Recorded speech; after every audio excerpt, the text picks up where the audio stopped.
And welcome guys, back to the channel, Lucas from Mars, and today we are going to be moving on from opening day, and we're going to be looking at the pitcher here, Sean Hjelle. We're going to be looking at a few guys in this episode, but the first one is Sean Hjelle.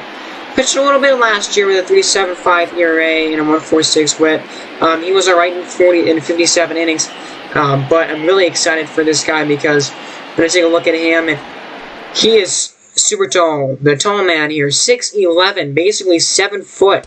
A 7 foot starting pitcher. He is crazy tall, and he almost fills up the entire player screen there when you're just looking at the players. It's insane. He is so tall, and so really exciting. He's a real life pitcher and a prospect for the Giants in real life. And so we're going to take a look at him and his first start of the season here, and he gets a strikeout of the leadoff hitter, Ricky Seymour, to begin his night here, the first batter. A strikeout for Sean Hjelle, and now Brian Anderson coming up, and let's see, the 1-2 pitch to him is another swing and a miss, so another strikeout there. He gets them both. Sean Hjelle with a couple of Ks to begin his night here in the top of the first inning. So now it's going to bring up Christian Yelich. Let's see what he can do against him, trying to get him out, and he does hit a base hit into center field. The shortstop could not quite get to that ball on a diving attempt, and so a base hit there for Yelich. And this is what this lineup tries to do, is set up Eloy Jimenez by getting Hjelle on base and getting Christian Yelich on base. So here is Eloy Jimenez trying to do just that here with Yelich on first base on a 2-2 pitch. Is a ground ball up the middle, a base hit. But watch what happens. The center fielder kind of misplays it, and then Hjelle is going to second, and he actually gets in there with a double. They did call it a double. That was kind of my bad on the fielder's part. I didn't play that ball very well. So now it's Matt Olson with runners on second and third, and he strikes him out. Beautiful pitch, and Sean Hjelle getting the K there. It is pronounced Jelly. The H is silent, so a nice first inning there for Hjelle, as he gives up 2 hits but no runs here in the first inning and strikes out the side. Now we are going to be really just focusing on Hjelle in this game, but we will kind of show off Jon Gray here for the Huskies and some of his numbers. A 3.81 ERA last year and a 1.39 WHIP. He was pretty good last season for him. The year before that, he was even better. But other than that, really, he's been pretty average in this franchise. I'm a Rockies fan at heart, so I always like to cheer for Jon Gray and want him to do well in this franchise. And last year, especially in 2024, he was excellent. But really, before that, he's been a pretty average reliever at best. So, not going to really focus on him. We're going to move on to the top of the second inning, and Matt Chappell grounding into a double play here. It's a really nice pick by the first baseman to get the out. So, through 2 innings here, nothing doing for the offense right now for the Memphis Huskies. As we would go on top of the third, Yelich back up, and he would get another hit here up the middle, but again the center fielder misplaying it, and again Yelich would try to go to second base, and again he would be safe there with a double.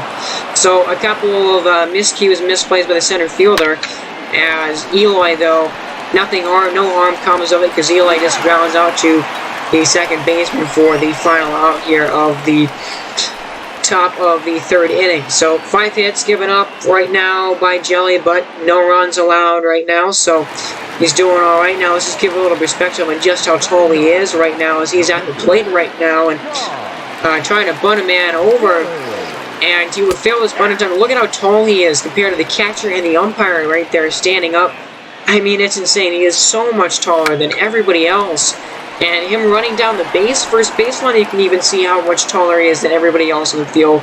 He does pop out in the bunt attempt there, but it's insane. Now Matt Olson here in the fourth, and he would launch one into left field that is deep, and it's not going to come back. It is going to go into the seats for a home run for Matt Olson, as he would get his second home run of the season. So big home run there for Matt Olson. That would be the first run of the game, and he knew it as soon as he hit it. 427 feet on that one, and Hjelle none too pleased about giving up that bomb, as he would be a little upset.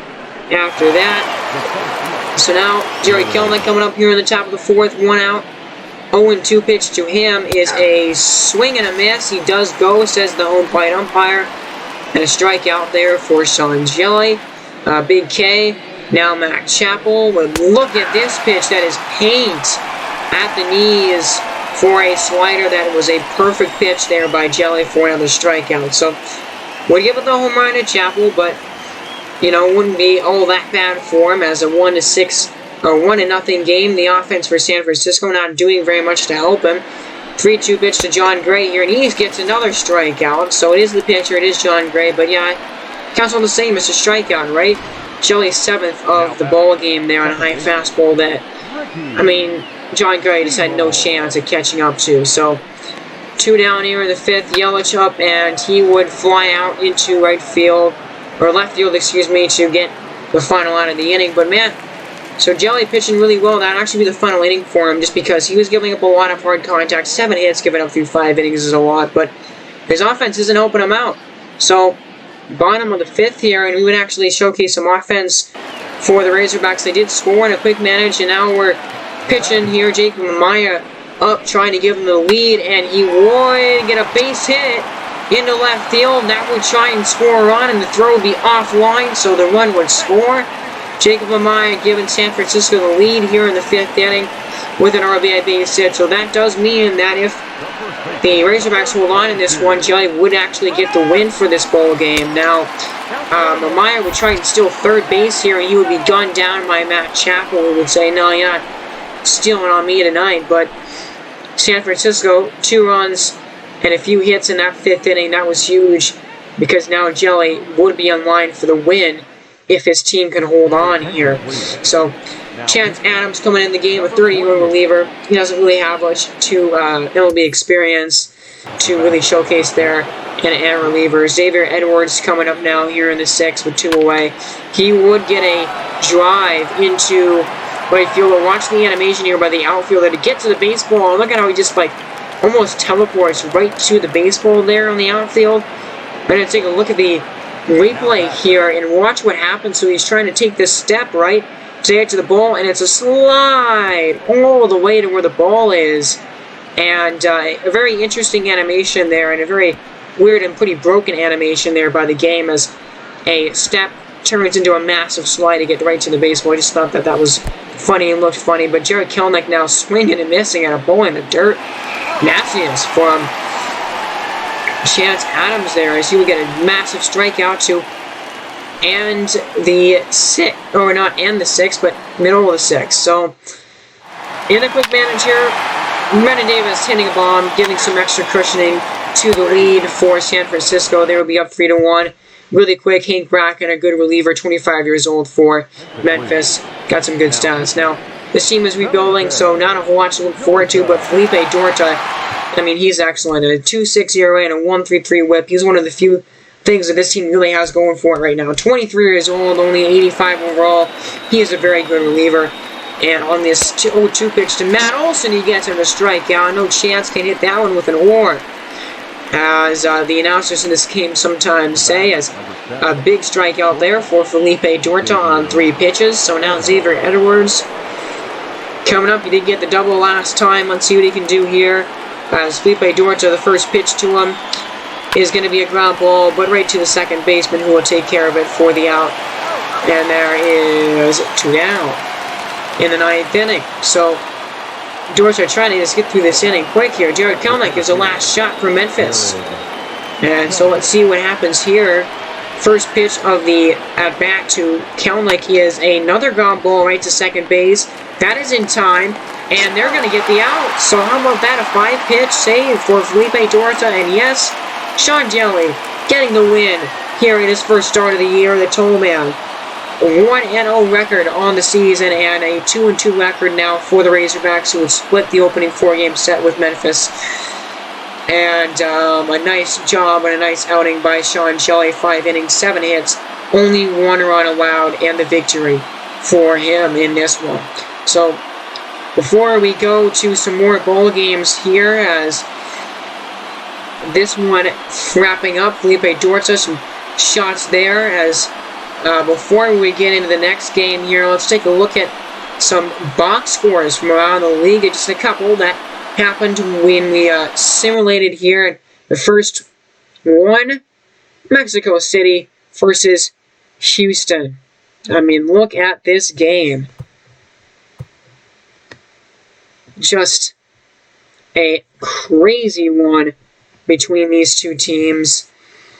And, I mean, yeah, the run's insane. 13-12 in 11 innings right there. So, what a crazy game between those two teams. And the first one here.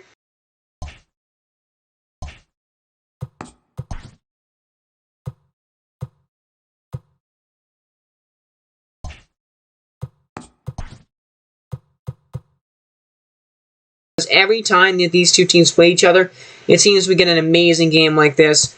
Mike Trout was 4 for 6. Dansby Swanson had 2 home runs. Soler and Vogelbach also had homers, so 4 home runs in the game for Mexico City. And again, whenever these two teams play each other, it seems we just get a classic game. We just get a classic matchup. Houston won in a walk-off in the second game of this series. So the Reapers kind of getting some support back there after they lost the first 3 games of the season to the Reapers. They would get that victory, and they would improve to 1-3 on the season. That would be their first win of the year, so at least they got something out of this game here between Mexico City and Houston. Well, the series at a 4-game set to begin the year. Looking at Houston's offense here and what they did tonight, Luis Robert was excellent. He had 2 home runs. But look at the home runs for Houston.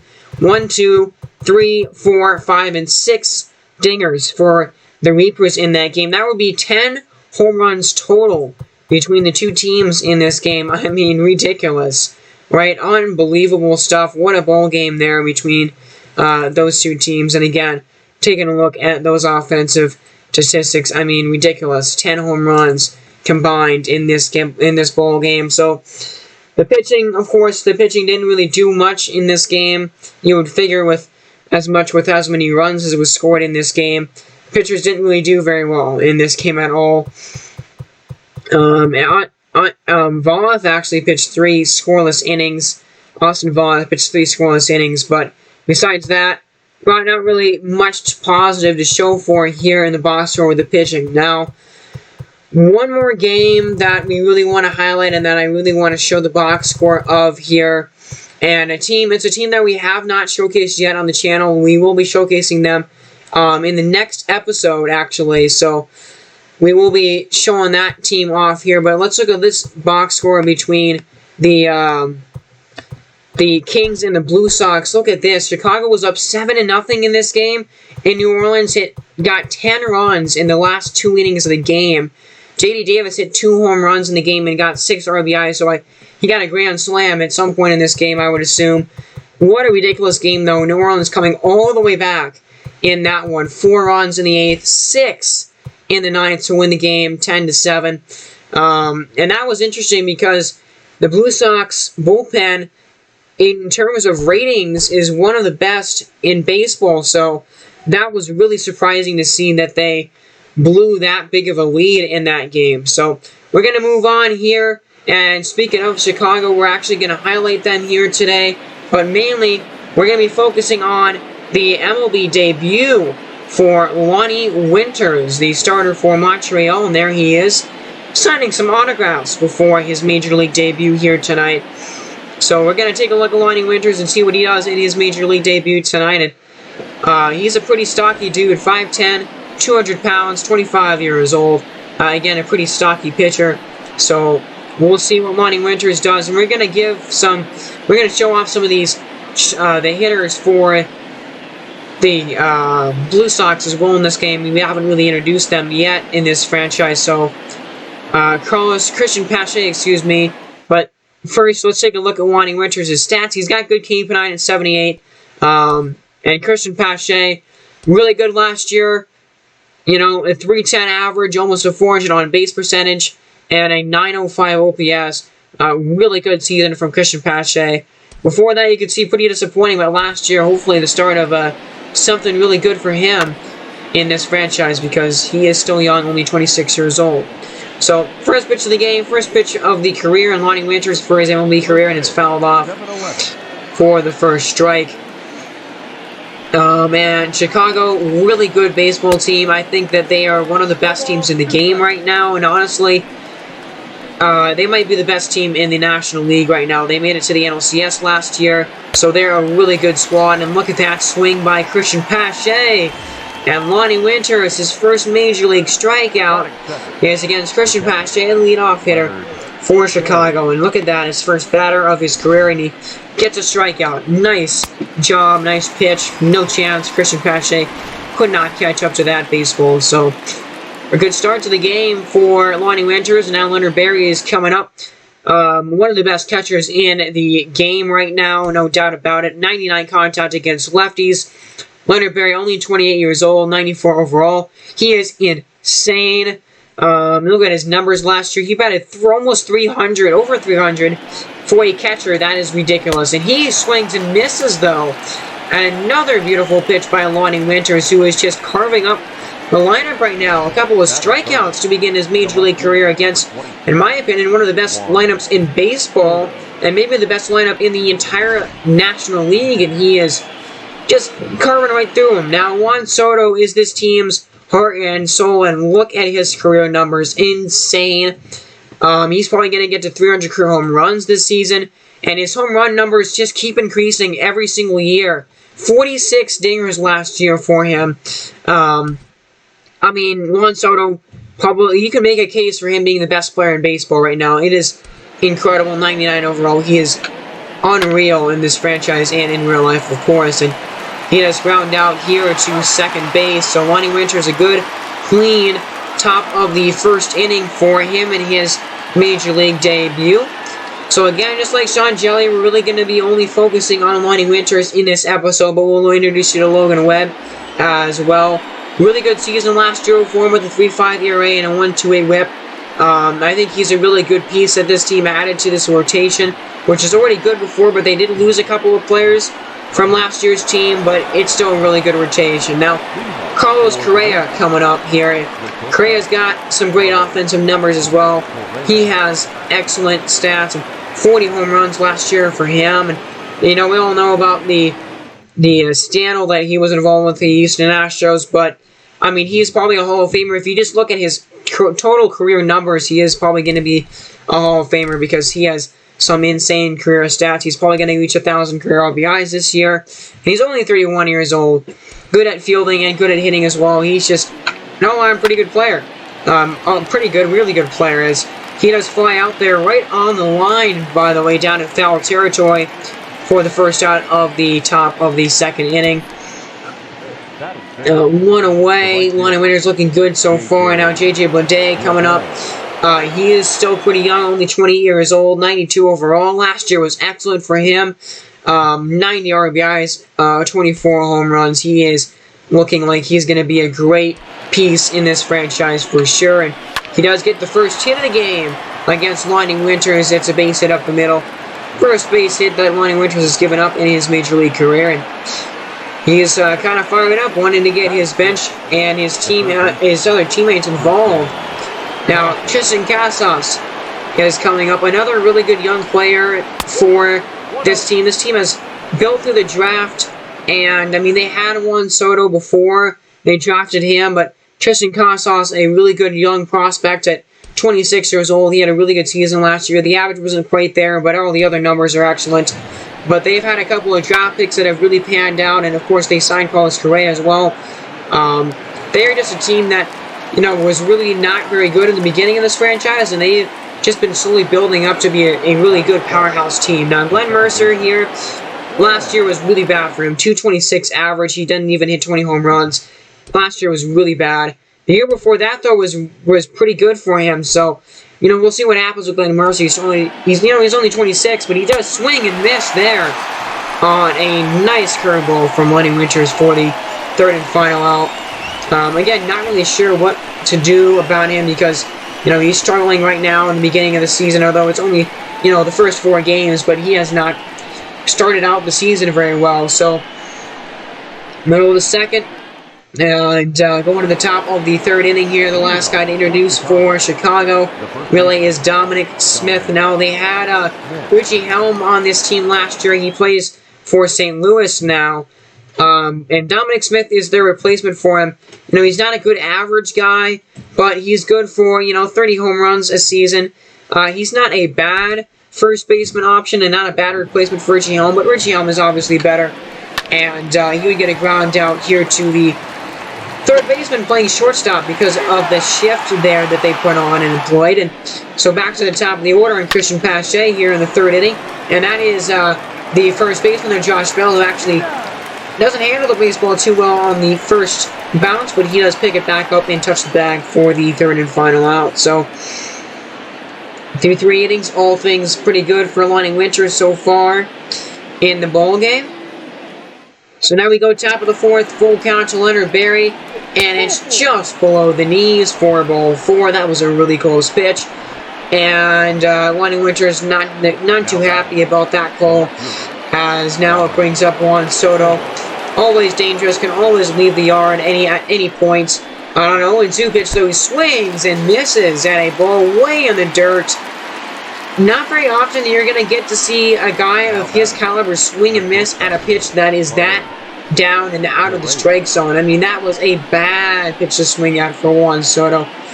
Not a good pitch at all, and very, not a good pitch at all to swing out there. Now, Carlos Correa would get a base hit right after him to move the runners to 1st and 3rd. So Chicago threatening here in the 4th inning, trying to get on the scoreboard and trying to get some runs on Lonny Winters here.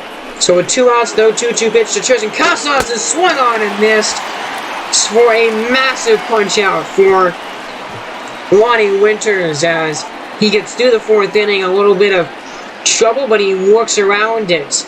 So no score as we go to top of the 5th, 0-2 pitch to the designated hitter is a fly ball deep into center, and it's over the head of the center fielder and actually bounces into the outfield there over the fence, so a ground rule double for their DH.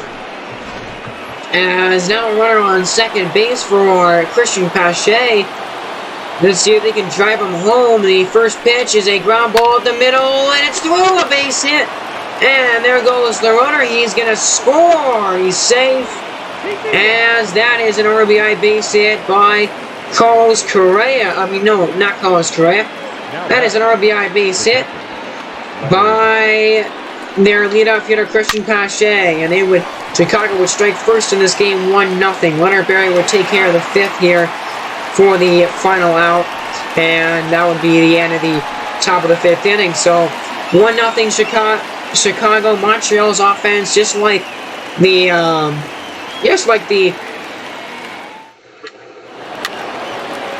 is just not doing much. Just like the first game, for the first team, the Razorbacks just not doing much, but they would get a run here as Brad Pinch would get a base hit and the quick manage to score finally off of Logan Webb. So now Lonny Winters trying to get into the 6th inning and go 6 frames tonight in his debut.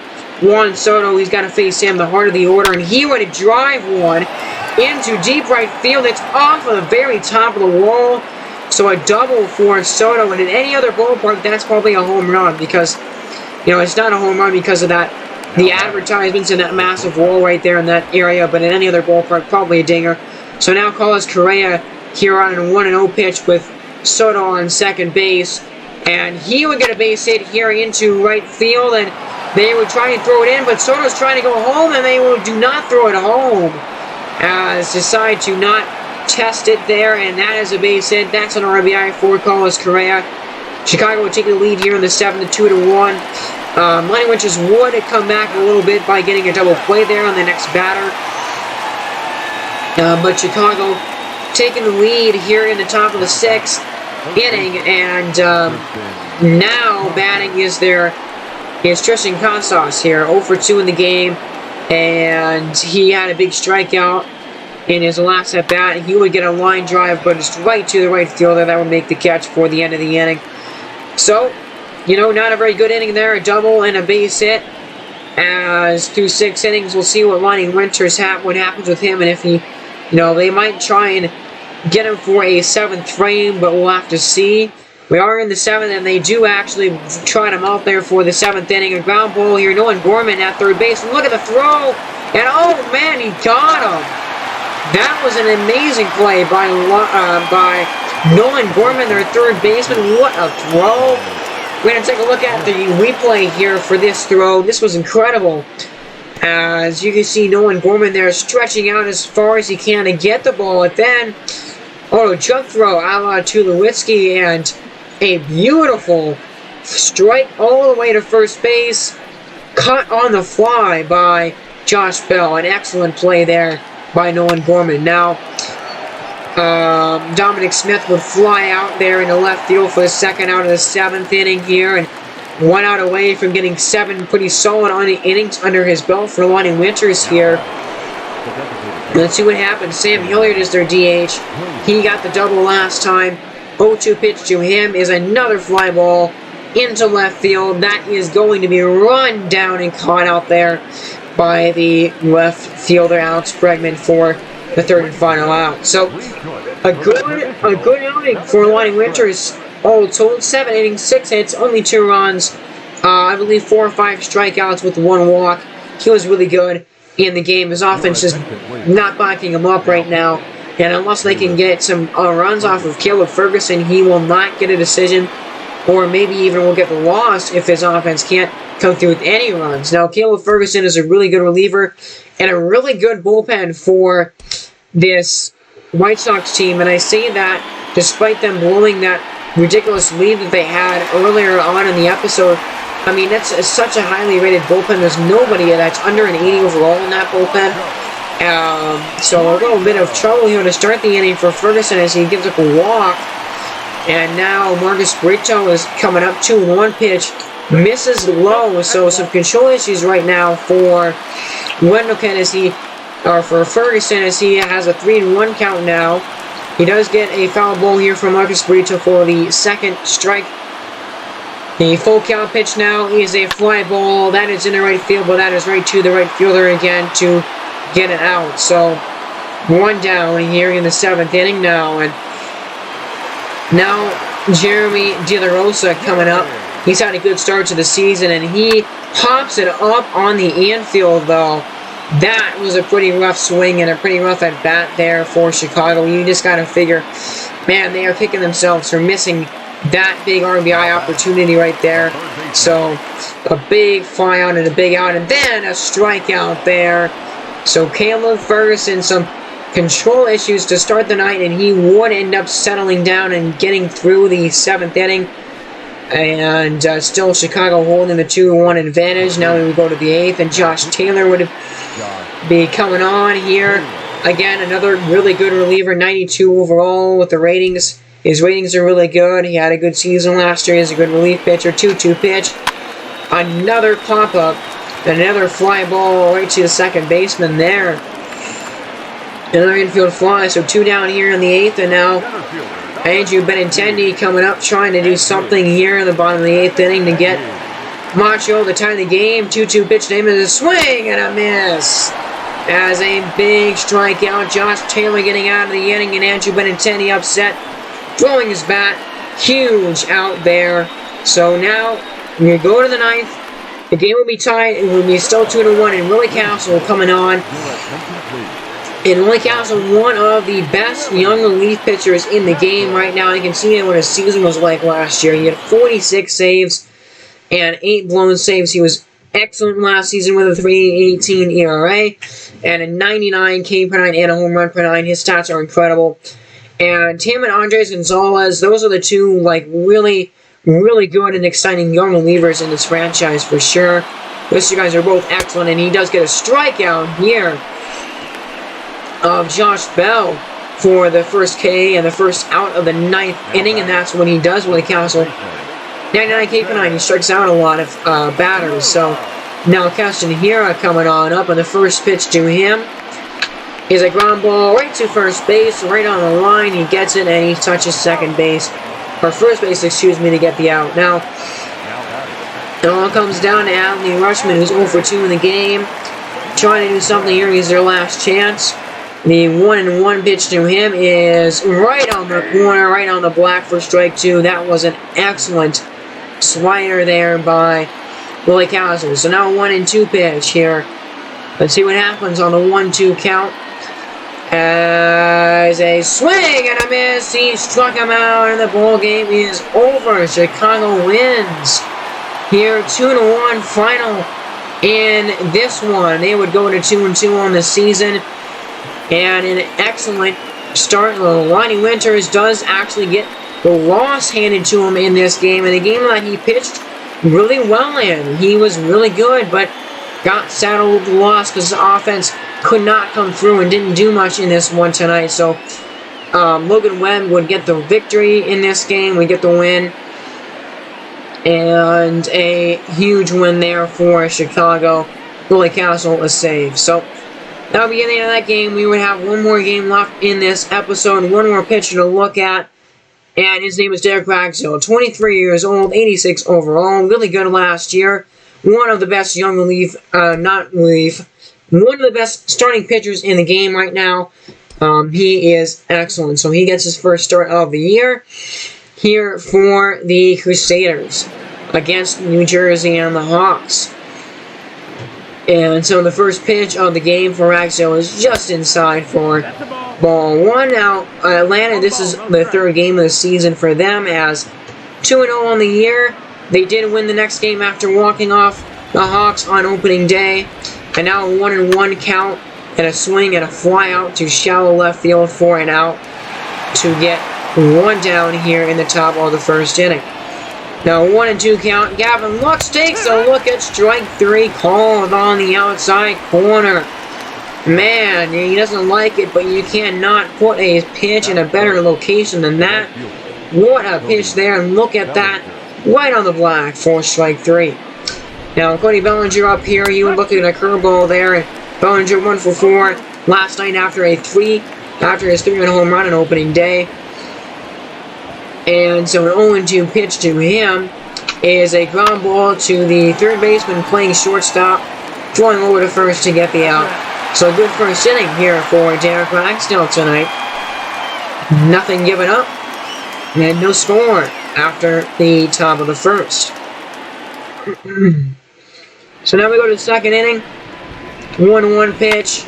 And that is down and fair down the line for Rhys Hoskins. A huge ground rule double for him. And didn't do much in opening day, but you kind of catch fire, as that would be the start of a good offensive streak for him, as now first and third on and 1 away at ball 4 to the batter there to load up the bases. And now some trouble here for Derek Ragsdale tonight in the second inning.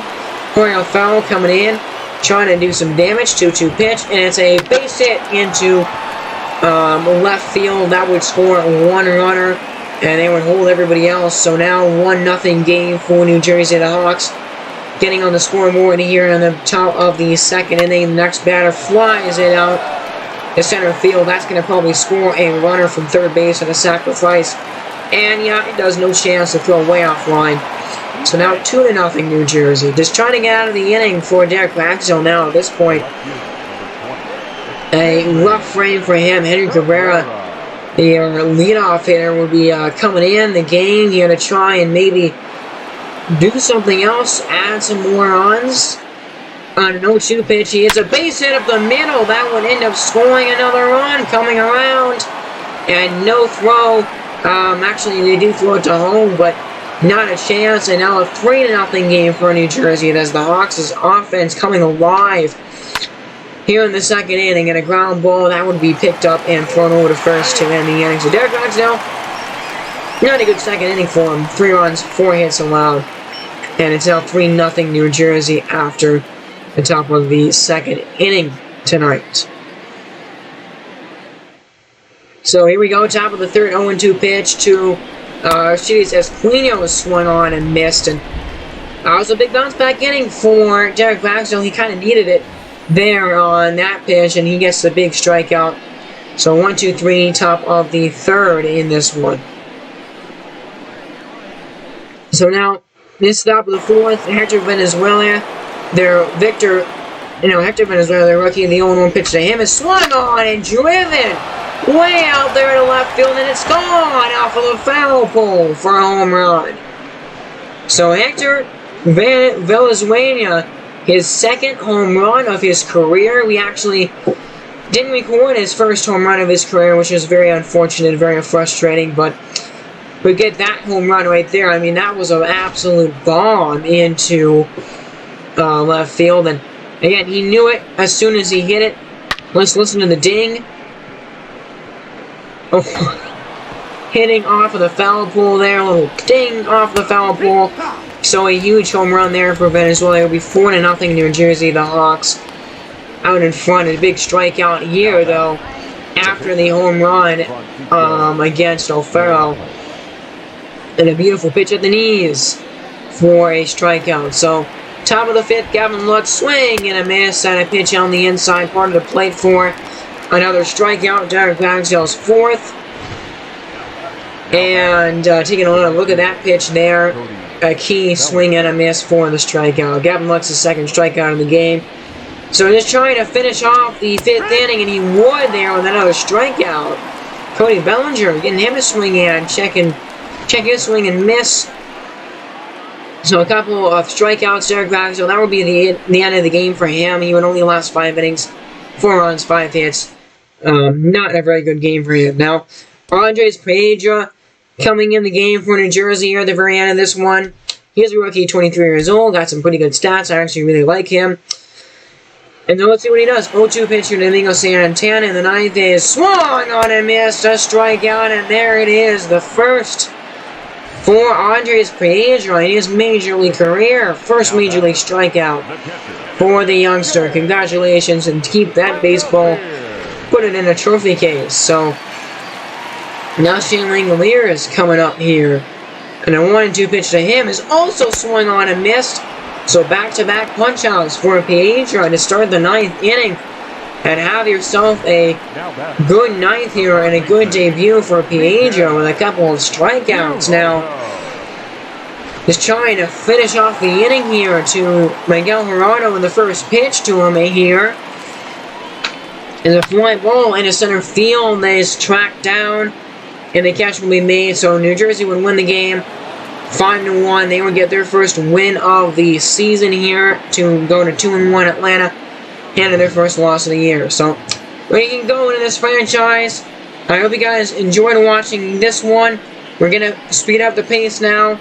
But have a good day, everyone. You've been listening to Lucas from Mars.